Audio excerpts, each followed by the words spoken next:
जय हिंद दोस्तों, स्वागत है आप सभी का इस वीडियो में। मैं हूं मयूर मोगरे। इंडियन पॉलिटिका एडवांस कोर्स चल रहा है एमएम एकेडमी ऐप पर।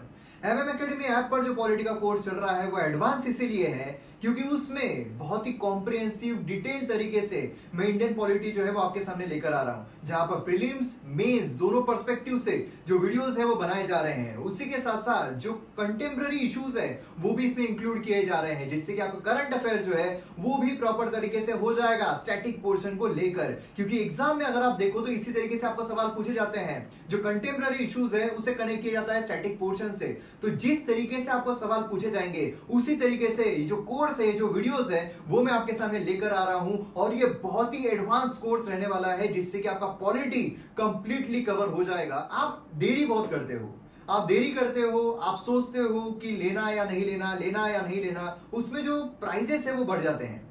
इसीलिए जल्द से जल्द एमएम एकेडमी ऐप को डाउनलोड कीजिए, और उसके साथ बाकी भी तो कोर्स आपको मिल रहे हैं, जैसे कि मॉडर्न हिस्ट्री का कोर्स पूरा कंप्लीटली अवेलेबल है, बाकी के एथिक्स के कोर्सेस है, इकोनॉमी का आएगा, ज्योग्राफी का आएगा। हमारा एम है कि पूरा इसे एक हब बनाया जाए जहां पर आपको सभी सब्जेक्ट जो है वो मिल जाए। डेमो लेक्चर देखिए, क्योंकि पहले इस्तेमाल कीजिए फिर विश्वास कीजिए, और एक बार आप सब्सक्रिप्शन ले लोगे तो मैं आपके साथ हमेशा रहने वाला हूं, पूरी प्रिपरेशन। इसलिए बिल्कुल आप खुद को अकेला मत महसूस कीजिएगा, मैं पर्सनली आपके साथ इंटरेक्ट जो है वो करता रहूंगा। और इसीलिए तो एमएम एकेडमी पहला ऐसा ऑनलाइन प्लेटफॉर्म बनता है जहां पर पर्सनली आपसे इंटरेक्ट किया जाता है इंडिविजुअल लेवल पर, ना कि ग्रुप में बल्कि इंडिविजुअल लेवल पर। तो जल्द से जल्द डाउनलोड कीजिए। आपको जो लिंक है कमेंट सेक्शन में पिन की हुई मिल जाएगी, डिस्क्रिप्शन में मिल जाएगी, हर जगह है, बस डाउनलोड करने की देरी है। और डेमो लेक्चर अभी इसके बाद आने वाला है, तो देखिए कितना फर्क है YouTube की और एमएम एकेडमी ऐप के वीडियोस। जय हिंद दोस्तों, स्वागत है आप सभी का इस सीरीज में जिसमें हम इंडियन पॉलिटी को कवर कर रहे हैं। तो अब हम नेक्स्ट चैप्टर पर बढ़ते हैं, जो कि है salient features of the Indian constitution. अब देखिए, अगर आप YouTube की सीरीज देखोगे तो उसमें 8 मिनट का वीडियो है। 8 मिनट के वीडियो में जितनी भी सैलिएंट फीचर्स है सब कुछ बताए गए हैं। क्या वो सफिशिएंट है? बिल्कुल नहीं। अगर आप देखो तो वो एकदम ही बेसिक है। अब यहाँ पर हम एडवांस तरीके से देखने वाले हैं। एडवांस तरीके से कैसे? तो जितनी भी सैलिएंट फीचर्स है उसके क्रक्स को समझेंगे, जिससे कि किसी भी तरीके के अगर क्वेश्चंस पूछे जाए, भले वो प्रीलिम्स हो या मेंस हो, तो आप यहाँ पर जवाब दे पाओ। अगर आपको लेक्चर से रिलेटेड कोई भी क्वेरीज आती है तो आप इस ईमेल आईडी पर मेल कर सकते हो, आपकी कोई भी क्वेरीज जो है वो पूछ सकते हो। तो चलिए शुरू करते हैं। अब सबसे पहले सैलिएंट फीचर अगर हम देखें तो एक ओवरलुक देख लेते हैं। ओवरलुक किस तरीके का है? तो हमारी जो कॉन्स्टिट्यूशन है लेंथीएस्ट रिटन कॉन्स्टिट्यूशन है। इससे हमें दो चीज़ें पता चलती है। एक तो हमारी कॉन्स्टिट्यूशन लिखी हुई है, दूसरा है कि ये लेंथीएस्ट है। पूरी दुनिया में सबसे लंबी कॉन्स्टिट्यूशन जो है वो हमें हमारी देखने को मिलती है। अब डिटेल में इस चीज़ को हम देखेंगे, ये भी देखेंगे कि क्यों हमारी कॉन्स्टिट्यूशन जो है वो लेंथीएस्ट रिटन कॉन्स्टिट्यूशन है। दूसरा हमें देखने को मिलता है कि वेरियस सोर्सेज से ड्रॉ की गई है। मतलब अगर आप देखो तो अलग अलग जो कंट्रीज़ की कॉन्स्टिट्यूशन है उसमें से जो बेस्ट चीज़ें हमें हमारी कंट्री के लिए देखने को मिलती है वो हमने यहाँ पर ली हुई है। उसी के साथ साथ हमारी जो कॉन्स्टिट्यूशन है वो ब्लेंड है रिजिडिटी की और फ्लेक्सिबिलिटी की। मतलब हमारी कॉन्स्टिट्यूशन जो है वो रिजिड भी है, उसी के साथ साथ फ्लेक्सिबल भी है। तो हमें एक ब्लेंड जो है वो देखने को मिलता है। ऐसा नहीं है कि बहुत ही रिजिड हो गई या फिर बहुत ही जो फ्लेक्सिबल है वो हो गई, ऐसा नहीं है। तो ये भी चीज़ हम डिटेल में देखेंगे। उसी के साथ साथ यूनिवर्सल अडल्ट फ्रेंचाइज, हमारे यहाँ पर जो वोटिंग सिस्टम है वो कोई caste, sex, place of birth, इस सारी चीज़ों को देखकर नहीं, बल्कि जो भी 18 साल के ऊपर है वो वोट कर सकता है। तो इसी भी हम डिटेल में देखेंगे। हमारे यहाँ पर यूनिवर्सल अडल्ट फ्रेंचाइज है, ये सैलिएंट फीचर है। उसी के साथ साथ पार्लियामेंट्री फॉर्म ऑफ गवर्नमेंट है हमारे यहाँ पर, प्रेसिडेंशियल फॉर्म ऑफ गवर्नमेंट नहीं है। और यहाँ पर देखा जाए तो फेडरल स्ट्रक्चर है यूनिटरी बेस के साथ। हमारे यहाँ पर फेडरल स्ट्रक्चर है। फेडरल स्ट्रक्चर मतलब क्या है? मतलब कि सेंटर जो है वो तो पावरफुल है ही, जो प्रधानमंत्री है वो तो पावरफुल है ही, लेकिन उसी के साथ साथ जो चीफ मिनिस्टर्स है अलग अलग स्टेट्स के, अलग अलग राज्यों के, वो भी पावरफुल है। तो इस तरीके से हमारे यहाँ पर फेडरल स्ट्रक्चर है, लेकिन ज़्यादा पावर देखी जाए तो प्रधानमंत्री के पास है। तो यहाँ पर यूनिटरी बेस है। उसी के साथ साथ इंटीग्रेटेड और इंडिपेंडेंट जुडिशरी है। यहाँ पर दो चीज़ें इंपॉर्टेंट है कि इंटीग्रेटेड है। इंटीग्रेटेड मतलब क्या है कि एक साथ जुड़ी हुई है, उसी के साथ साथ इंडिपेंडेंट भी है, मतलब यहाँ पर अलग भी है। तो किस तरीके से अलग है, किस तरीके से इंटीग्रेटेड है, ये हम आगे जानेंगे। उसी के साथ साथ फंडामेंटल राइट्स हमारे संविधान में देखने को मिलते हैं, जो हमारे मूलभूत अधिकार है वो हमें देखने को मिलते हैं। उसी के साथ साथ डीपीएसपी हमें देखने को मिलती है, मतलब यहाँ पर सरकार जो है उनको यहाँ पर गाइडलाइंस दी गई है कि किस तरीके से आपको लॉज जो है वो लेकर आने हैं। और उसी के साथ साथ यहाँ पर हमें फंडामेंटल ड्यूटीज जो है वो भी देखने को मिलती है। यहाँ पर फंडामेंटल राइट्स के लिए हम सब बोलते हैं हमारे अधिकार, डीपीएसपी के लिए सरकार बोलती है हमारे अधिकार, लेकिन फंडामेंटल ड्यूटीज के लिए हर कोई यही बोलता है कि किसका है रे बाबा, ले जाओ इसको। तो इस तरीके से हमें सैलिएंट फीचर्स देखने को मिलते हैं। उसी के साथ साथ यहाँ पर सेक्युलर स्टेट जो है वो भी एक सैलिएंट फीचर देखने को मिलता है। हमारे यहाँ पर पॉजिटिव कॉन्सेप्ट है सेक्युलर स्टेट्स का, ना कि नेगेटिव कॉन्सेप्ट। अब यहाँ पर नेगेटिव कॉन्सेप्ट, पॉजिटिव कॉन्सेप्ट, इसमें क्या डिफरेंस है ये भी हम आगे देखेंगे। उसी के साथ साथ सिंगल सिटीजनशिप है, मतलब यहाँ पर हमारे कंट्री में अगर देखा जाए तो कोई भारत का भी सिटीजन और कनाडा का भी सिटीजन नहीं रह सकता है, या फिर कोई भारत का सिटीजन और महाराष्ट्र का सिटीजन नहीं रहता है। हमारे यहाँ पर पूरे भारत का एक सिटीजन होता है, तो इसलिए सिंगल सिटीजनशिप जो है वो हमारे यहाँ पर देखने को मिलती है। उसी के साथ साथ इंडिपेंडेंट बॉडीज भी, काफ़ी सारी इंडिपेंडेंट बॉडीज जो है वो भी हमारे कॉन्स्टिट्यूशन के जरिए हमें देखने को मिलती है, उसमें से एक है यूपीएससी। उसी के साथ साथ कोऑपरेटिव सोसाइटी जो है वो भी यहाँ पर हमें देखने को मिलती है। और यहाँ पर इमरजेंसी प्रोविजंस भी है, मतलब अगर कोई हमला होता है किसी कंट्री की तरफ से या फिर कोई भी डिस्टर्बेंसेस होते हैं तो यहाँ पर इमरजेंसी प्रोविजंस जो है वो भी दिए गए हैं। उसी के साथ साथ 3 टायर गवर्नमेंट जो है वो भी देखने को मिलती है पंचायती राज में। तो ये सारी चीज़ों को हम डिटेल में देखने की कोशिश करेंगे। अब देखिए यहाँ पर क्या होता है, यहाँ पर अब क्वेश्चन जो है अगर सीधे तरीके से पूछा जाए कि हमारे कॉन्स्टिट्यूशन के क्या क्या सैलिएंट फीचर्स है, या फिर नीचे दिए गए में से कौन कौन से सैलिएंट फीचर हमारे कॉन्स्टिट्यूशन के देखने को मिलते हैं, तो उसके लिए जो ओवरव्यू है ये सफिशिएंट है। लेकिन अगर डिटेल में पूछा जाए, क्योंकि अब ये पहले पूछे जाते थे, ये जो क्वेश्चन है सब पहले पूछे जाते थे कि बताओ नीचे दिए गए में से कौन कौन से सैलिएंट फीचर्स है, ये बहुत पुराने क्वेश्चंस हो गए। अब यहाँ पर एनालिटिकल जो क्वेश्चंस है वो पूछे जाते हैं, जहाँ पर आपको एनालिटिकल दिमाग जो उसका इस्तेमाल करना पड़ता है। तो हर क्वेश्चन का यहाँ पर क्यों जवाब आपको ढूंढना पड़ेगा, हर टॉपिक का क्यों ये जवाब ढूंढना पड़ेगा, तब जाकर आपको यूपीएससी के जितने भी प्रीलिम्स के क्वेश्चंस है वो आप अटेम्प्ट कर पाओगे, किसी भी जो एग्जाम है उसके आप क्वेश्चंस अटेम्प्ट कर पाओगे। तो अब देखिए यहाँ पर क्वेश्चन जो आपको कैसे पूछे जा सकते हैं। अब हमने जब एक बार सिर्फ ओवरलुक ही अगर देख लिया, जैसे कि यूट्यूब के वीडियो पर सिर्फ ओवरलुक जो है वो दिया हुआ है, अब यहाँ पर अगर सिर्फ ओवरलुक हमने देख लिया, यहाँ पर लेक्चर जो है वो खत्म कर दिया कि हमने सारे सैलिएंट फीचर्स देख लिए, तो क्या आप ये सवाल का जवाब दे पाओगे कि हमारे यहाँ पर जो लेंथीएस्ट रिटन कॉन्स्टिट्यूशन है तो उसके पीछे के कारण क्या क्या है, ये क्वेश्चन यहाँ पर है। तो इसके ऑप्शंस दिए गए हैं, vastness and diversity of the India, दूसरा है बोथ सेंटर और स्टेट, मतलब दोनों सेंटर और स्टेट जो है वो इंक्लूड किए गए हैं कॉन्स्टिट्यूशन में, मतलब अलग स्टेट्स की कॉन्स्टिट्यूशन अलग नहीं है। तीसरा है dominance of legal luminaries in the constituent assembly. तो इसमें से कौन कौन से कारण है, तो इसका जवाब जो है वो क्या रहेगा। तो देखिए अब ये जो है सिर्फ अगर हम ओवरलुक देख लेते हैं तो यहाँ पर जब एनालिटिकल क्वेश्चंस पूछे जाए तो क्या उसके हम जवाब दे पाएंगे, बिल्कुल नहीं दे पाएंगे। तो इसीलिए अब यहाँ पर हम देखते हैं कि इसका जवाब जो है वो क्या होगा। तो जैसे ही वीडियो खत्म होगा अपने आप आपका जो जवाब है वो आपके सामने तैयार रहेगा इस क्वेश्चन का। तो आइए पहली चीज यहाँ पर देखते हैं, लेंथीएस्ट रिटन कॉन्स्टिट्यूशन। हमारा जो संविधान है ये लेंथीएस्ट, सबसे लंबा लिखा गया है। अब यहाँ पर अगर आप देखो तो पूरी दुनिया में ऐसा नहीं है कि यहाँ पर कोई एक दो हमें एशिया का ले लिए ये ले लिए, पूरी दुनिया में अगर जितनी भी कॉन्स्टिट्यूशन लिखी गई है, ठीक है, रिटन कॉन्स्टिट्यूशन जितनी भी है, उसमें से अगर देखा जाए तो इंडिया की जो कॉन्स्टिट्यूशन है वो लेंथीएस्ट रिटन कॉन्स्टिट्यूशन है। उसी के साथ साथ यहाँ पर ओरिजिनल कॉन्स्टिट्यूशन अगर हम देखें तो उसमें हमें एक प्रीएम्बल, 395 आर्टिकल्स और 8 शेड्यूल जो है वो देखने को मिलते हैं, जो कि हमने लास्ट लेक्चर में भी कवर किया था। उसी के साथ साथ यहाँ पर वेरियस अमेंडमेंट जो है वो ऐड किए गए हैं, या फिर बहुत सारे पार्ट जो है वो डिलीट भी किए गए हैं। मतलब बहुत सारे ऐसे आर्टिकल्स हैं जो रिपेल किए गए हैं और बहुत सारे ऐसे पार्ट्स है, अमेंडमेंट्स है जो हमारे कॉन्स्टिट्यूशन में ऐड किए गए हैं। तो जो हमें पहले 395 आर्टिकल्स देखने को मिल रहे थे, अब यहाँ पर 450 से भी ज़्यादा आर्टिकल्स इन ऑल अगर देखे जाए तो वो हमें देखने को मिलते हैं। अब यहाँ पर सबसे इंपॉर्टेंट चीज़ आती है कि लेंथीएस्ट रिटन कॉन्स्टिट्यूशन यहाँ पर क्यों है, इसके पीछे का कारण क्या है कि इतनी लंबी हमें कॉन्स्टिट्यूशन जो है वो हमें देखने को मिलती है। तो इसके रीजंस हम 4 भागों में डिवाइड कर सकते हैं। 4 भाग कौन से हैं? पहला तो है जियोग्राफिकल फैक्टर, दूसरा है हिस्टोरिकल फैक्टर, तीसरा है सिंगल कॉन्स्टिट्यूशन और चौथा है डोमिनेंस ऑफ लीगल ल्यूमिनरीज। अब यहाँ पर लीगल ल्यूमिनरीज मतलब क्या होता है, मतलब है कि यहाँ पर जो भी एडवोकेट्स है वो हमें यहाँ पर देखने को मिल रहे थे, उनका यहाँ पर डोमिनेंस था, ठीक है। तो अब ये हम देखते हैं क्यों यहाँ पर उनका डोमिनेंस रहने की वजह से लेंथीएस्ट रिटन कॉन्स्टिट्यूशन बनती है। पहली चीज़ यहाँ पर जो है ज्योग्राफिकल फैक्टर। अब ज्योग्राफिकल फैक्टर में क्या आता है, vastness and diversity of India. India जो है उसकी बहुत ज़्यादा वास्टनेस है और डाइवर्सिटी है। उसकी वजह से क्या होता है कि हर किसी के बारे में डिटेल में सारी चीज़ें लिखनी होती है, डिटेल में सारे रूल्स एंड रेगुलेशंस बनाने होते हैं, तो इसलिए हमारी जो कॉन्स्टिट्यूशन है ये लेंथीएस्ट हो जाती है।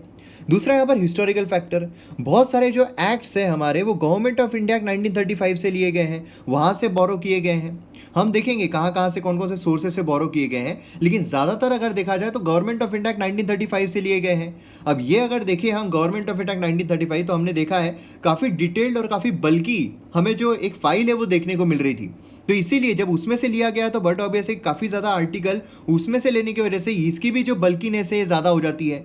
फिर उसके बाद होती है सिंगल कॉन्स्टिट्यूशन, मतलब कि सेंटर और स्टेट दोनों के लिए सिंगल कॉन्स्टिट्यूशन है। ऐसा नहीं है कि जो स्टेट्स हैं उनकी अपनी कॉन्स्टिट्यूशन रहेगी और यहाँ पर इंडिया जो उसकी अलग कॉन्स्टिट्यूशन रहेगी। तो उस सिनारियो में हम ये बोल सकते थे कि हाँ ठीक है, इंडिया के जो है सेंटर में अलग कॉन्स्टिट्यूशन चल रही है तो वो छोटी रहेगी, लेकिन जब स्टेट्स भी इसमें इंक्लूड किए गए हैं, है ना, तो बट ऑब्वियसली कि यहाँ पर लेंथ जो है वो इंक्रीज हो जाती है। फिर नेक्स्ट यहाँ पर आता है dominance of legal luminaries in the constituent assembly. हमारा जो कॉन्स्टिट्यूशन असेंबली थी उसमें जो एडवोकेट्स हैं वो काफ़ी ज़्यादा थे, जो लीगल लिमिनरीज है वो काफ़ी ज़्यादा थे। इसकी वजह से क्या हुआ, जो इसकी लैंग्वेज है वो भी उस तरीके की हमें देखने को मिलती है ना, और उसी के साथ साथ डिटेल सारी चीज़ें जो है वो डिटेल में लिखी गई, जिससे कि कन्फ्यूजन जो है वो ना हो कि भैया ये जो लॉ है इसका इंटरप्रिटेशन इस ढंग से भी हो सकता है, इस ढंग से भी हो सकता है, इस ढंग से भी हो सकता है। तो इसीलिए इसको जितना सिंप्लीफाई हो सके उतना सिंप्लीफाई करके बता दो, जिससे कि आगे जाकर इसमें कॉम्प्लिकेशन जो है वो डेवलप ना हो। तो ये सारे कारण हमें देखने को मिलते हैं जिससे कि लेंथीएस्ट रिटन कॉन्स्टिट्यूशन हमारी पूरी दुनिया में हो जाती है। तो ये प्रीलिम्स हो या मेंस हो, दोनों पर्सपेक्टिव से ये चीज़ काफ़ी इंपॉर्टेंट है। उसी के साथ साथ यहाँ पर मेंस पर्सपेक्टिव से और क्या चीज़ इंपॉर्टेंट है कि जो एक्सपीरियंस है डिफरेंट कॉन्स्टिट्यूशंस के वो यहाँ पर एक्यूमुलेट किए गए हैं, उसके एक्सपीरियंसेस एक्यूमुलेट किए गए हैं कि मतलब कौन से कॉन्स्टिट्यूशन में कौन सी चीज़ अच्छी है, कौन सी कॉन्स्टिट्यूशन की कौन सी चीज़ बुरी है। ये सारी चीज़ों का प्रॉपर तरीके से एनालिसिस करते हुए जो भी चीज़ें हमारे लिए अच्छी हो वो अलग अलग कॉन्स्टिट्यूशन से हमारे यहाँ पर लाई गई है। उसी के साथ साथ एडमिनिस्ट्रेटिव प्रोविजंस जो है वो भी काफ़ी डिटेल्ड रखे गए हैं, काफ़ी डिटेल्ड एडमिनिस्ट्रेटिव प्रोविजंस जो है वो हमें यहाँ पर देखने को मिलते हैं। जिससे क्या होता है, जिससे कि यहाँ पर जो एडमिनिस्ट्रेटिव जो भी मशीनरीज हो वो यहाँ पर सिंप्लीफाई हमें देखने को मिलती है ना। मतलब क्या है कि यहाँ पर जो ऑर्डिनरी तरीका होता है वो नहीं, बल्कि एक प्रॉपर तरीका जिससे कि कन्फ्यूजन जो है वो डेवलप ना हो, उस तरीके से यहाँ पर डिटेल प्रोविजन सभी चीज़ों के हमें देखने को मिलते हैं। फिर उसके बाद यहाँ पर कॉन्स्टिट्यूशन ऑफ द स्टेट्स, जो कॉन्स्टिट्यूशन ऑफ द स्टेट्स है वो भी हमें यहाँ पर देखने को मिलती है। सही बात है, क्योंकि क्या है कि स्टेट जो उनकी खुद की कॉन्स्टिट्यूशन है क्या, बिल्कुल नहीं है। इसीलिए क्या है, जब स्टेट्स भी हम इंक्लूड कर रहे हैं तो स्टेट के लिए भी क्या बेनिफिशियल है, उसमें क्या मशीनरी रहनी चाहिए। जैसे कि सेंटर में हमें प्रेसिडेंट जो है वो भी हमारी कॉन्स्टिट्यूशन में देखने को मिलता है, और जो स्टेट के गवर्नर है उनकी डिटेल भी हमें हमारी कॉन्स्टिट्यूशन में ही देखने को मिलते हैं, है ना। जो सेंटर है उसका पार्लियामेंट भी हमें हमारी कॉन्स्टिट्यूशन में देखने को मिलता है, जो स्टेट लेजिस्लेचर है उसके भी डिटेल हमें हमारी कॉन्स्टिट्यूशन में देखने को मिलते हैं। तो इससे क्या होता है, जब सेंटर और स्टेट दोनों जब इंक्लूड किए गए हैं तो उसकी बल्कीनेस जो है वो यहाँ पर इंक्रीज हो ही जाती है। और उसी के साथ साथ यहाँ पर फेडरल रिलेशन जो है वो एलाबरेटली एक्सप्लेन किए गए हैं कि वही मतलब कि जो फेडरल है, जो स्टेट्स हैं, उनके रिलेशन सेंटर के साथ कैसे रहेंगे, ये भी बहुत ही डिटेल में यहाँ पर एक्सप्लेन जो है वो किए गए हैं। उसी के साथ साथ यहाँ पर जस्टिसेबल और नॉन जस्टिसेबल राइट जो है वो भी इसमें इंक्लूड किए गए हैं। ऐसा नहीं है कि भैया हम यहाँ पर क्या करते हैं, सिर्फ जस्टिसेबल राइट्स होंगे वो इंक्लूड कर लेते हैं, बाकी नॉन जस्टिसेबल जो भी रहेंगे वो फिर आप देख लेना उसका क्या करना है। लेकिन ऐसा नहीं है, हमारे कॉन्स्टिट्यूशन में जस्टिसेबल राइट हो या नॉन जस्टिसेबल राइट हो, दोनों यहाँ पर इंक्लूड किए गए हैं। इसके बारे में डिटेल हम देखेंगे जब जस्टिसेबल नॉन जस्टिसेबल आएंगे, तब एग्जाम्पल के थ्रू सारी चीज़ें हम कवर करेंगे। उसी के साथ साथ यहाँ पर जो वास्टनेस है हमारी कंट्री की, तो एक पिक्यूलर प्रॉब्लम्स जो है उसे भी यहाँ पर रिजॉल्व करने की बात होती है। मतलब यहाँ पर प्रॉब्लम जो रिलेटेड है शेड्यूल कास्ट से, शेड्यूल ट्राइब से, जो बैकवर्ड क्लासेस है उनके जो भी प्रॉब्लम्स है ना, ऑफिशियल लैंग्वेज की प्रॉब्लम हो जाए, तो ये सारी चीज़ें जो है ये सारी चीज़ें इसमें इंक्लूड की गई है। इसकी वजह से यहाँ पर बल्कीनेस जो है कॉन्स्टिट्यूशन का वो काफ़ी ज़्यादा बढ़ जाता है। तो अब आपके पास सफिशिएंट इन्फॉर्मेशन हो गई है कि जो लेंथीएस्ट रिटन कॉन्स्टिट्यूशन है वो हमारे यहाँ पर क्यों देखने को मिलती है। चलिए अब नेक्स्ट चीज पर बढ़ते हैं, यहाँ पर डिफरेंट सोर्सेस। अब यहाँ पर अगर आप देखोगे तो डिफरेंट सोर्सेज से हमारी जो कॉन्स्टिट्यूशन है वो ली गई है। तो ये जो सोर्सेस है काफ़ी इंपॉर्टेंट है, क्योंकि सीधे तरीके से आपको क्वेश्चन जो है प्रीलिम्स में ऐसा आ सकता है मैच द पेयर में कि ये जो चीज़ है ये कहाँ से ली गई है, दूसरी ये चीज़ है कहाँ से ली गई है, ये चीज़ कौन से कंट्री से ली गई है। तो ऐसे क्वेश्चन आपको आ सकते हैं। और ऐसा भी आ सकता है कि नीचे दिए गए में से ये जो चीज़ें हैं ये यूएसए से कौन कौन सी चीज़ें ली गई है, कनाडा से कौन कौन सी चीज़ें ली गई है, ऐसे भी क्वेश्चंस आपको पूछे जा सकते हैं। इसलिए डिटेल में डिफरेंट सोर्सेज जो है उन्हें देखना काफ़ी ज़रूरी है। अब यहाँ पर देखिए हमारे जो फ्रेमर्स रहे हैं कॉन्स्टिट्यूशन के, उन्होंने क्या किया है, वर्ल्ड में जितनी भी कॉन्स्टिट्यूशन है उन सबको पढ़ा, उसके बाद जो हमारे लिए इंपॉर्टेंट होगा, जो हमारे लिए ज़रूरी होगा, उसे यहाँ पर इंक्लूड किया गया। उसी के साथ साथ मोस्ट ऑफ द एक्ट जो है वो हमने गवर्नमेंट ऑफ इंडिया एक्ट 1935 से बोरो किए हैं, जैसा कि मैंने आपको बताया था। और वो काफ़ी डिटेल्ड हमें फाइल जो है वो देखने को मिल रही थी, जिसकी वजह से बल्कीनेस जो है काफ़ी ज़्यादा इंक्रीज हो जाता है। उसी के साथ साथ जो फिलोसॉफिकल पार्ट है, ठीक है, ये सबसे इंपॉर्टेंट है, जो फिलोसॉफिकल पार्ट है हमारे कॉन्स्टिट्यूशन का। अब फिलोसॉफिकल पार्ट अगर हम बोले तो फिलोसॉफिकल पार्ट मतलब क्या है, जैसे कि फंडामेंटल राइट्स है, directive principles of state policy है, तो ये जो है डिराइव किए गए हैं अमेरिकन और इरिश कॉन्स्टिट्यूशन से। उसी के साथ साथ पॉलिटिकल पार्टी जो है वो भी यहाँ पर ब्रिटिश कॉन्स्टिट्यूशन से लार्जली ड्रॉन की गई है। तो अब यहाँ पर अगर हम स्पेसिफिकली देखें कि कौन सी कंट्री से कौन कौन सी चीज़ें ली गई है, तो सोर्सेस यहाँ पर काफ़ी इंपॉर्टेंट है। तो सबसे पहले हम बात करते हैं जहाँ से हमने सबसे ज़्यादा चीज़ें उठाई है, जो कि है government of India act 1935। The government of India act 1935 से क्या लिया गया है, सबसे पहले तो फेडरल स्कीम जो है वो ली गई है। अब देखिए अगर आपने मॉडर्न हिस्ट्री, इसलिए मैं बोलता हूं कि सबसे इंपॉर्टेंट है सबसे पहले हिस्ट्री कवर करना। जब हिस्ट्री कवर होती है तो बट ऑब्वियस हमें यहाँ पर समझ में आ जाता है कि ये चीज़ जो है यहाँ पर क्यों आई होगी, हम अंदाजा जो है वो लगा सकते हैं। अब बट ऑब्वियस है कि यहाँ पर जो ब्रिटिशर्स है उन्होंने जिस तरीके से यहाँ पर रूल किया है, उन्होंने जिस तरीके से यहाँ पर चीज़ें रखी थी, तो उनमें से जो हमारे लिए बेस्ट चीज़ें थी वो हमने यहाँ पर इंक्लूड की है। तो अब यहाँ पर फेडरल स्कीम अगर देखी जाए, क्योंकि हमें ये पता था कि भैया एक के हाथ में पूरी पावर जो है वो नहीं दी जानी चाहिए, जो गवर्नर जनरल है उसके हाथ में पूरी पावर थी, उसके वजह से काफी डिसएडवांटेज जो है वो यहाँ पर देखने को मिलता था। तो ऐसा नहीं होना चाहिए, जो फेडरल है मतलब जो प्रोविंसेस है मतलब जो स्टेट्स है उनके पास भी पावर रहनी चाहिए। और इसीलिए जो फेडरल स्कीम है वो हमने गवर्नमेंट ऑफ इंडिया 1935 जो है वहां से ली है, जिसमें जो स्टेट है वो तो पावरफुल है ही, लेकिन जो सेंटर है वो भी ज्यादा पावरफुल है। उसी के साथ साथ यहाँ पर अगर देखा जाए तो ऑफिस ऑफ गवर्नर, जो गवर्नर का ऑफिस है वो भी हमने कहाँ से लिया है, गवर्नमेंट ऑफ इंडिया एक्ट 1935 से लिया हुआ है ना। यहाँ पर जैसे मोदी जी बोल रहे हैं गवर्नर बनोगे, जितना बोलो उतने हॉलीडेज पर जा सकते हो। और मैं आपको बता दूं कि यहाँ पर जितने भी कॉल आउट जो है वो इस्तेमाल किए गए हैं सिर्फ थोड़ा एंटरटेनिंग और थोड़ा समझाने के लिए है, बाकी इसका कोई भी मकसद नहीं है। तीसरी चीज जो यहाँ पर गवर्नमेंट ऑफ इंडिया 1935 से देखने को मिलती है वो है जुडिशरी। हमारे यहाँ पर जो जुडिशरी है वो भी इस एक्ट के थ्रू ली गई है। उसी के साथ साथ यहाँ पर जो पब्लिक सर्विस कमीशन है वो भी हमने गवर्नमेंट ऑफ इंडिया एक्ट 1935 से ली थी, अगर आपको याद होगा तो उस एक्ट में हमने पढ़ा हुआ है ना। उसी के साथ साथ इमरजेंसी प्रोविजंस। अब देखिए यहाँ पर आपको कंफ्यूज नहीं होना है, काफी लोग जो है कंफ्यूज हो जाते हैं, इमरजेंसी देखे बराबर उन्हें लगता है कि या तो गवर्नमेंट ऑफ इंडिया एक्ट 1935 या फिर जर्मनी जो है वहां से हमने ली है ना। यहाँ पर आपको कंफ्यूज नहीं होना है कि इमरजेंसी जो प्रोविजंस है हमारे वो हमने गवर्नमेंट ऑफ इंडिया एक्ट 1935 से लिए गए हैं, लेकिन जो हमारे फंडामेंटल राइट्स है वो जब सस्पेंड होते हैं इमरजेंसी में तो वो हमने लिए हैं जर्मनी के कॉन्स्टिट्यूशन से। ठीक है, तो ये हम आगे देखेंगे जर्मनी कॉन्स्टिट्यूशन से क्या क्या लिया गया है, लेकिन ये आपको ध्यान रखना है, इसमें कंफ्यूज नहीं होना है। नेक्स्ट चीज यहां पर देखने को मिलता है एडमिनिस्ट्रेटिव डिटेल्स। जो भी एडमिनिस्ट्रेटिव डिटेल्स है वो सब हमने इस एक्ट से लिए हैं। फिर नेक्स्ट हम आते हैं ब्रिटेन के कॉन्स्टिट्यूशन पर। ब्रिटेन की कॉन्स्टिट्यूशन जो है वो रिटर्न नहीं है और मोस्ट फ्लेक्सिबल कॉन्स्टिट्यूशन हमें देखने को मिलती है। अब यहाँ पर ब्रिटेन अगर देखा जाए तो पार्लियामेंट्री गवर्नमेंट, जैसे कि हमारे यहाँ पर क्या है, पार्लियामेंट्री गवर्नमेंट है ना, लोकसभा है, राज्यसभा है, मतलब अपर हाउस है, लोअर हाउस है, तो ये जो चीज़ है ये हमने ब्रिटेन से ली हुई है। उसी के साथ साथ rule of law, rule of law, क्योंकि रूल ऑफ लॉ जो है काफ़ी साल से जो ब्रिटिशर्स है वो हम पर आजमा रहे थे, तो ये चीज़ की हमें आदत हो चुकी थी। तो रूल ऑफ लॉ जो है ये हमारे लिए आगे भी अच्छा साबित होने वाला है, ये सोचकर रूल ऑफ लॉ जो है इंक्लूड किया गया ब्रिटिश की कॉन्स्टिट्यूशन से। उसी के साथ साथ यहाँ पर अगर देखा जाए तो लेजिस्लेटिव प्रोसीजर जो है वो भी हमने कहाँ से ली है, ब्रिटेन की कॉन्स्टिट्यूशन से ली हुई है। लेजिस्लेटिव प्रोसीजर में सारी चीज़ें आती है कि बिल जो है पास किस तरीके से करना है, उसमें कौन कौन सी मेजोरिटीज़ है, ये सारी चीज़ें हमने वहाँ से ली है।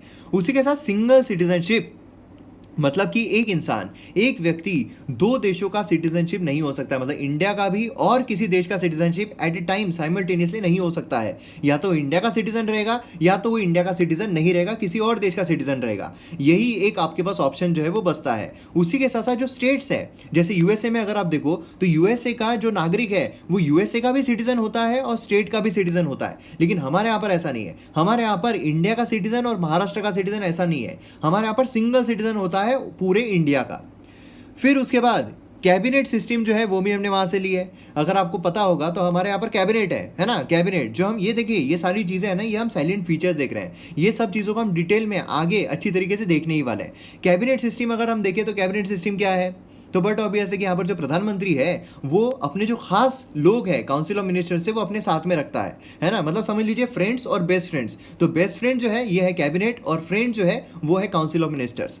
उसी के साथ साथ यहाँ पर प्रोरोगेटिव रीड जो है, अब सुप्रीम कोर्ट अगर हमारा फंडामेंटल राइट जो है वायलेट होता है तो फिर उसके बाद क्या होता है, as per article 32 directly supreme court जो है रिट्स इशू कर सकता है। तो ये भी हमने ब्रिटेन से लिया हुआ है। उसी के साथ साथ पार्लियामेंट्री प्रिविलेजेस, जो पार्लियामेंट से प्रिविलेजेस मिलते हैं वहां पर जो मेंबर है उसे, तो वो कौन से प्रिविलेजेस है वो भी हम आगे देखेंगे। तो ये भी हमने ब्रिटेन से लिया हुआ है। उसी के साथ साथ बायकैमरलिज्म, मतलब अपर हाउस लोअर हाउस, ये कहाँ से लिया हुआ है, ब्रिटेन से लिया हुआ है। फिर हम आते हैं यूएसए की कॉन्स्टिट्यूशन पर।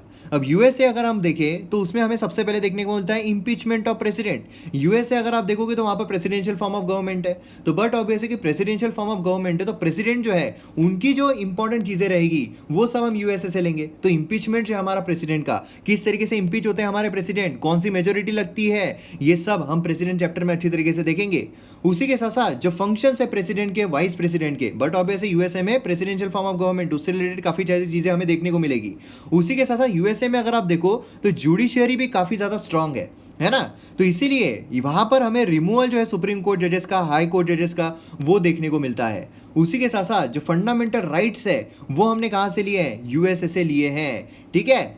और उसी के साथ साथ जुडिशियल रिव्यू, मतलब जुडिशियल रिव्यू का मतलब क्या होता है कि जैसे कि फॉर एग्जांपल अगर आपका जो ब्रेकअप हो रहा है, ठीक है, आपका अगर ब्रेकअप हो गया लेकिन आप बोल रहे हो आपकी गर्लफ्रेंड को नहीं नहीं नहीं नहीं नहीं, ये नहीं, ऐसा नहीं है, एक बार फिर से सोच लो, मैं बोल रहा हूँ कि जो तुम सोच रहे हो वैसा कुछ भी नहीं है, एक बार फिर से सोच लो, एक बार फिर से, तो ये क्या है, ये अगर आपकी गर्लफ्रेंड फिर से सोचती है वो हो गया जुडिशियल रिव्यू। मतलब एक बार अगर कोई डिसीजन दिया गया है उस पर अगर पुनः विचार हो रहा है उसे कहा जाता है जुडिशियल रिव्यू, ठीक है। तो ये अक्सर जो सुप्रीम कोर्ट है हमारा वो इस्तेमाल करता है ना। तो यह जुडिशियल रिव्यू कहां से लिया हुआ है, यूएसए से लिया हुआ है। उसी के साथ साथ इंडिपेंडेंस ऑफ जुडिशियरी, जुडिशियरी जो है वो इंडिपेंडेंट है, किस तरीके से है वो भी हम आगे देखेंगे। लेकिन लेजिस्लेटिव एग्जीक्यूटिव जो है उसके बीच में जुडिशियरी नहीं आती है, वो इंडिपेंडेंट है। ये भी चीज़ हमने यूएसए से ली हुई है। और उसी के साथ साथ जो प्रीएम्बल है हमारे कॉन्स्टिट्यूशन का वो भी हमने कहाँ से लिया हुआ है, यूएसए जो है उससे लिया हुआ है। अब यहाँ पर हम बात करते हैं आयरलैंड की।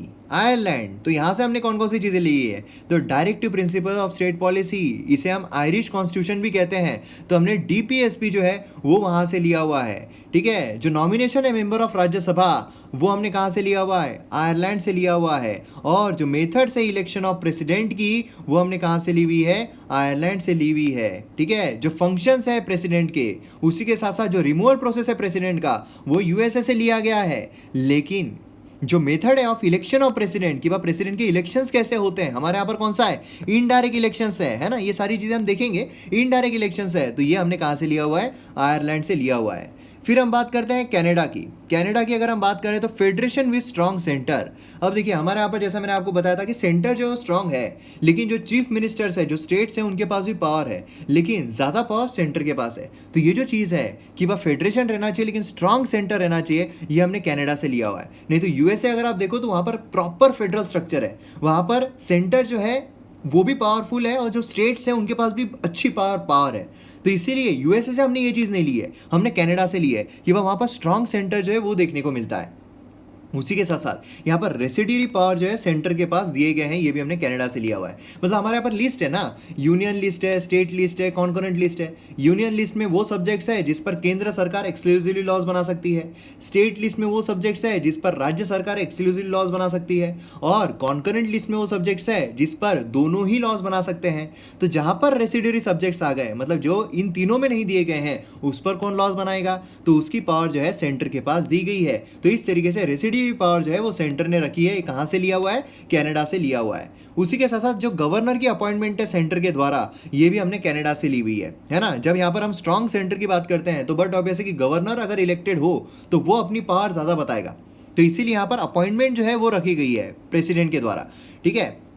उसी के साथ साथ जुडिशरी जो है उसका एडवाइजरी नेचर, ये भी हमने जो है कनाडा से लिया हुआ है। मतलब आप समझ सकते हो यूएसए जो है वो ज़्यादा स्ट्रांग है ना, उसके ज़्यादा एक्सट्रीम की तरफ हमें जो चीज़ें देखने को मिलती है, तो जो हमें एक्सट्रीम में चाहिए वो हमने वहाँ से ली हुई है, और जो हमें सेंटर को स्ट्रांग करने के लिए चाहिए, थोड़ी बहुत जो पावर है फेडरल की वो थोड़ी कम करने के लिए चाहिए, डाइल्यूट करने के लिए चाहिए, तो वो चीज़ें हमने कनाडा से जो है वो ली हुई है। फिर हम बात करते हैं ऑस्ट्रेलिया की। अब ऑस्ट्रेलिया अगर आप देखोगे तो कॉन्करेंट लिस्ट जो है, जो मैंने अभी लिस्ट का जिक्र किया था ना, यूनियन लिस्ट है, स्टेट लिस्ट है, कॉन्करेंट लिस्ट है, तो कॉन्करेंट लिस्ट जो है जिस पर दोनों लॉज बना सकते हैं केंद्र सरकार राज्य सरकार, वो हमने कहाँ से लिया है? ऑस्ट्रेलिया से लिया हुआ है। उसी के साथ साथ फ्रीडम ऑफ ट्रेड जो है वो भी हमने ऑस्ट्रेलिया से लिया हुआ है। अब ऑस्ट्रेलिया अगर आप देखो तो ट्रेड के लिए काफ़ी ज़्यादा फेमस है ना, ट्रेड वहाँ पर होना चाहिए। उसी के साथ साथ जो वहाँ पर एक आइलैंड, बहुत बड़ा आइलैंड है ना, वो हमें देखने को मिलता है, तो ये ऑस्ट्रेलिया की खासियत है। तो यहाँ पर ट्रेड से रिलेटेड काफ़ी सारी चीज़ें हैं, कॉमर्स और इंटरकोर्स अगर देखा जाए। उसी के साथ साथ ज्वाइंट सीटिंग बहुत इंपॉर्टेंट है। ये जो ज्वाइंट सीटिंग होती है, ज्वाइंट सीटिंग पार्लियामेंट में कब होती है? जैसे हमारे यहाँ पर क्या होता है, लोकसभा है, राज्यसभा है ना। अब यहाँ पर लोकसभा राज्यसभा दोनों ही हाउस में अगर ऑर्डिनरी बिल आता है, लोकसभा में ऑर्डिनरी बिल आया, वो इसमें से पास हो गया, वो गया राज्यसभा के पास, राज्यसभा में वो बिल पास ही नहीं हो रहा है, तो एक डेडलॉक क्रिएट हो गया। जब डेडलॉक क्रिएट हुआ तो यहाँ पर क्या होता है, एक प्रावधान दिया गया है ज्वाइंट सीटिंग का, कि बात दोनों यहाँ पर लोकसभा राज्यसभा दोनों साथ में बैठकर जो बातचीत है वो करेंगे, और फिर उसके बाद जो रिजोल्यूशन है वो यहाँ पर देखा जाएगा कि कौन यहाँ पर जीतता है। तो ज्वाइंट सीटिंग जो है वो हमने कहाँ से ली हुई है? ऑस्ट्रेलिया से ली हुई है। फिर हम बात करते हैं यूएसएसआर की, मतलब रशिया। वहाँ से हमने क्या लिया है? फंडामेंटल ड्यूटीज़ जो है हमारी वो हमने ली हुई है यूएसएसआर से। फिर यहाँ पर आइडियल जो है जस्टिस प्रीएम्बल में, ठीक है, प्रीएम्बल जब हम देखेंगे उसमें हमें देखने को मिलेगा काफ़ी सारे आइडियल्स दिए गए हैं, तो जस्टिस का जो आइडियल है वो हमने यूएसएसआर से लिया हुआ है। फिर उसके बाद जब हम फ्रांस की बात करते हैं तो हमें देखने को मिलता है आइडिया ऑफ यहाँ पर रिपब्लिक इन द प्रीएम्बल। हमारे प्रीएम्बल में जो रिपब्लिक हमें देखने को मिलता है, इसका क्या मतलब है वो सब हम आगे देखेंगे। तो ये हमें देखने को मिलता है फ्रांस की तरफ से। उसी के साथ साथ अब देखिए फ्रेंच रिवॉल्यूशन है ना, वो बहुत इंपॉर्टेंट है फ्रेंच रिवॉल्यूशन, तो वो हम देखेंगे जब वर्ल्ड हिस्ट्री देखेंगे तब हम फ्रेंच रिवॉल्यूशन भी देखेंगे। तो फ्रेंच रिवॉल्यूशन से काफ़ी सारी आइडियाज़ जो है सामने आई है, जैसे कि लिबर्टी, इक्वालिटी, फ्रेटर्निटी, ये सारी जो चीज़ें हमें फ्रेंच रिवॉल्यूशन से देखने को मिलती है। तो यहाँ पर लिबर्टी हो, इक्वालिटी हो, उसी के साथ साथ फ्रेटर्निटी हो, जो हमारे प्रीएम्बल में इस्तेमाल किया गया है, ये सब कहाँ से ली गई है? फ्रेंच कॉन्स्टिट्यूशन जो है उससे ली गई है। फिर उसके बाद आता है वीएमआर कॉन्स्टिट्यूशन कहाँ की है? जर्मनी की। मैंने आपको क्या कहा था, 1935 एक्ट में क्या दिया गया है? इमरजेंसी के प्रोविजंस दिए गए हैं। 1935 एक्ट है ना, सबसे स्टार्टिंग वाला जो हमने देखा था, उसमें क्या थे? Provisions of emergency. लेकिन यहाँ पर जो जर्मनी की कॉन्स्टिट्यूशन है, जो वीएमआर कॉन्स्टिट्यूशन है, वहाँ से हमने क्या लिया है? जो फंडामेंटल राइट है वो सस्पेंड हो जाते हैं इमरजेंसी के दौरान। ये हमने लिया है कहाँ से? वीएमआर कॉन्स्टिट्यूशन से। अब देखिए जो इमरजेंसी के प्रोविजंस है वो हमने लिए हैं 1935 एक्ट से, जो फंडामेंटल राइट है वो हमने लिया है यूएसए की कॉन्स्टिट्यूशन से। अब इमरजेंसी जब लगती है तो फंडामेंटल राइट जो है कैंसिल हो जाते हैं, सस्पेंड हो जाते हैं। ये हमने कहाँ से लिया है? जर्मनी की कॉन्स्टिट्यूशन से, मतलब वीएमआर कॉन्स्टिट्यूशन से, ठीक है। उसके बाद आते हैं हम साउथ अफ्रीकन कॉन्स्टिट्यूशन। वहाँ से हमने क्या लिया है? जो अमेंडमेंट है कॉन्स्टिट्यूशन में, हमारा जो अमेंडमेंट करते हैं हम कॉन्स्टिट्यूशन में एज पर आर्टिकल 368, तो वो हमने कहाँ से लिया हुआ है? साउथ अफ्रीका की कॉन्स्टिट्यूशन से लिया हुआ है। जो इलेक्शन है मेंबर ऑफ राज्यसभा, ठीक है, वो हमने कहाँ से लिया है? साउथ अफ्रीका की कॉन्स्टिट्यूशन से लिया हुआ है। उसी के साथ साथ जब हम जापान के कॉन्स्टिट्यूशन की बात करते हैं तो इसमें प्रोसीजर स्टैब्लिश्ड बाय लॉ, ये हमने कहाँ से लिया हुआ है? जापान जो है वहाँ से लिया हुआ है। अब ये हमें आर्टिकल जो 14 है उसके तहत हमें ये सारी चीज़ें देखने को मिलती है। Procedure established by law, equality before law, तो ये सारी चीज़ें हम डिटेल में जब फंडामेंटल राइट आएगा तो अच्छी तरीके से कवर करेंगे, ठीक है। तो प्रोसीजर स्टैब्लिश्ड बाय लॉ जो है ये हमने जापान की कॉन्स्टिट्यूशन से लिया हुआ है। तो इस तरीके से हमारे जो सोर्सेस है कॉन्स्टिट्यूशन के वो यहाँ पर पूरे होते हैं। तो यहाँ पर हमारा जो फर्स्ट पार्ट है वो खत्म होता है। अब नेक्स्ट पार्ट में जो बचे हुए सैलिएंट फीचर्स है उन्हें हम कवर करेंगे।